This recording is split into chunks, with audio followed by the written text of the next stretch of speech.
He warned us 2,000 years ago that false prophets, those pretending to speak for him, would teach that he is coming back in a secret, tamion, hidden, unobserved, with no visible precursor to his coming.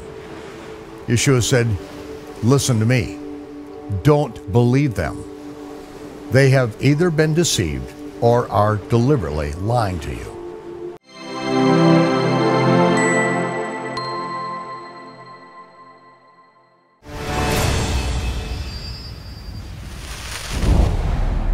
Yeshua warned his disciples that there would be those who proclaim him as the Messiah, and yet they would deceive many, and that they would do their very best to mislead the very elect of God for their own advantage. He cautioned his disciples to instruct their disciples to take heed to his instructions. He alerted them that false prophets would set a snare in the path of his followers in the last days, and if they didn't heed his warning, they would be offended, and they would end up hating and betraying each other to the death. When the abomination of desolation transpires, Yeshua warns those who are still in Jerusalem to get out immediately. Do not return from the field to get a coat or blanket. You don't have a second to spare. Pray that it is not on the Sabbath. All public transportation is shut down. Pray that it is not in the winter. It gets cold outside. The abomination of desolation will begin great tribulation that has never been experienced in the history of mankind. Manipulative propaganda will confuse reality for the majority. Only those who heed the warning of Yeshua have a hope of enduring faithfully to the end. In those days of tribulation, if anyone says to you, the Messiah is over here or over there, do not believe it. It is not me. False messiahs and false prophets will exhibit great signs and wonders. They will do everything in their power to deceive the very elect. Behold, look, I am foretelling this. Listen to me. If anyone says to you, behold, look, he is here in a deserted place, go out to see him. It is a trick. Do not go out to find me. It is not me. If others say that I'm coming in tamion, in secret, do not believe them. My coming will be like lightning ripping the sky open from the east to the west. Yeshua says emphatically, he is not coming back tamion. It will not be in a secret rapture, nor will it be before the abomination of desolation, which begins great tribulation. False prophets will insist that he is coming back in a secret rapture. Do not believe them. But people love fantasy novels, swoon over special effects movies, and embrace tradition rather than heed the words of the prophet who foretold and forewarned us of such deception. No one will be able to miss his coming. No false sign will be able to duplicate it. Yeshua told us when he is coming back and what it will look like.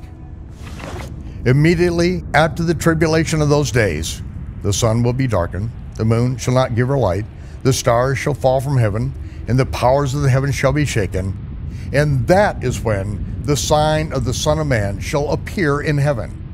All the tribes of the earth will mourn when they see the Son of Man coming in the clouds of heaven with power and great glory. He shall send his angels forth with a great sound of a trumpet, and they, the angels, shall gather together his elect from the four winds, from one end of heaven to the other.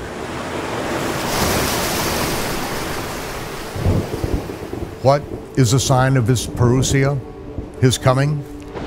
The sky ripping open with divine bolts of lightning reaching as far as the eye can see and beyond. He sends his glorious angels to the graves of the righteous dead in the four corners of the earth. The dead are raised with an incorruptible body. The living are changed. The mortal are clothed with an immortal body. This is the moment when we are literally born again. Born into a body that can inherit the kingdom of heaven, because flesh and blood cannot approach the Almighty.